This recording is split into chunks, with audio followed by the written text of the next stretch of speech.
কোথায় চলে গেছে, কোথায় চলে গেছে।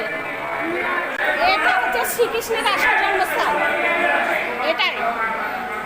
না না, শ্রীকৃষ্ণের মানুষের কারাগারে এটা তো মাথায় করে এসেছিল না, সে নন্দলালের এখানে আর কি ও মানুষ হয়েছিল।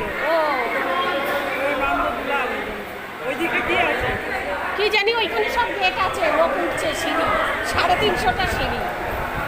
এই বারান্দাটাই ছিল গোপালের খেলা রাজ্য।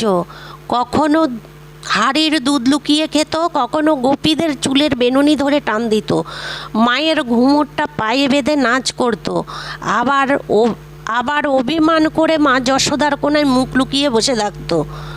যশোদা মা যখন বাইরে কাজ করতে যেত, গোপাল তখন হাড়ির মাখনটা খেয়ে নিত মুখ ঢুকিয়ে। আবার এই দিকে গোপীরা এসে বলতো, মা তোমার লাল আমাদের বাড়ি গিয়ে তছনছ করে দিয়ে গেল। আজও যেন সেই বারান্দায় দাঁড়িয়ে মনে হয় যেন সেই বাল্যগোপাল এখানে লুকিয়ে আছেন, যেন কোনো কোনায় বসে আবার দুষ্টুমির ছক কষছেন।